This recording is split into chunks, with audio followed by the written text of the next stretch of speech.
skip to xQc.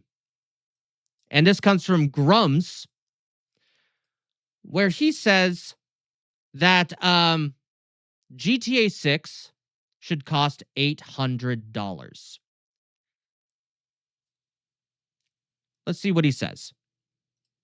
I have a really bad take and you're going to hate me for this, chat. GTA? Okay, we are going to slow him the fuck down. Jesus Christ, sir. Can you speak normally? Should cost $800. That's not even an opinion. It's a fact. No. That means you don't know how economics work. That is not how that works, sir.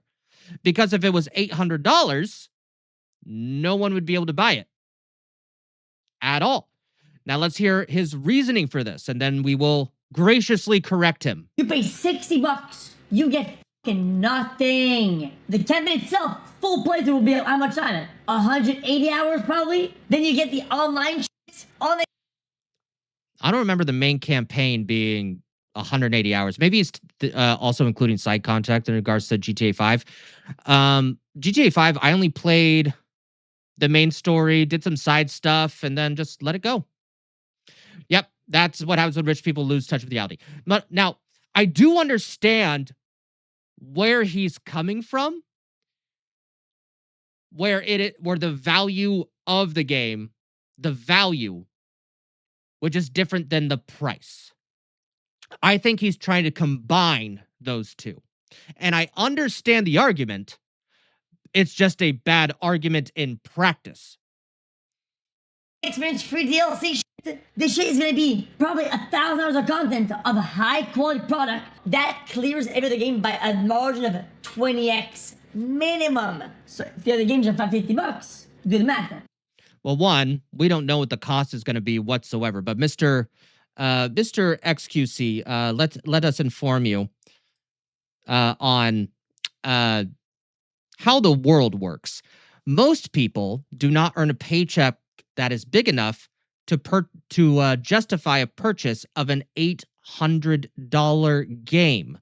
So the reason why Rockstar and many other developers and publishers do it the way they do, with one, microtransactions, season passes, and obviously gambling,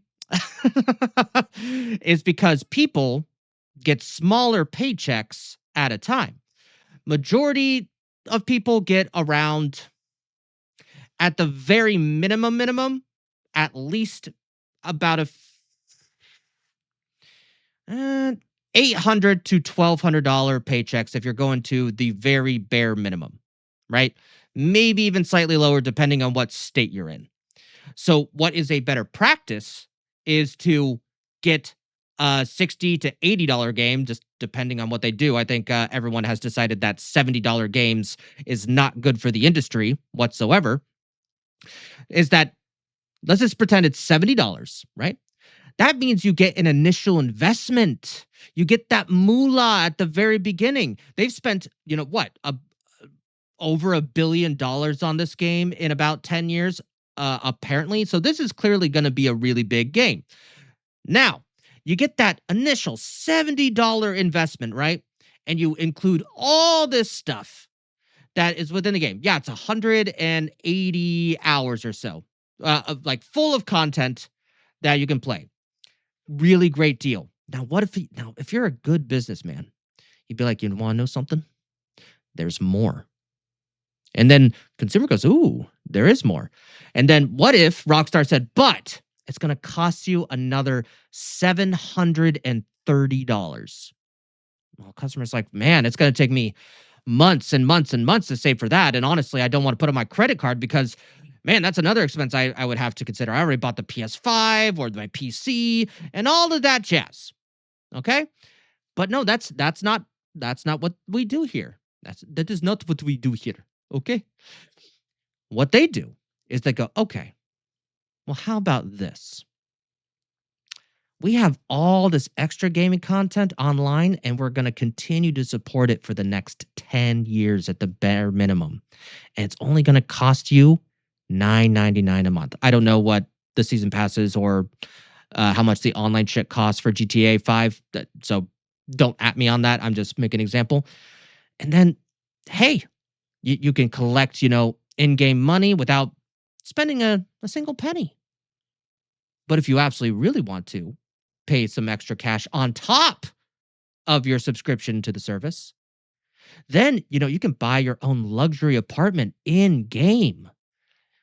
You don't have to waste tens and tens of hours accumulating the money. You can just do right then, right there, baby. Come on.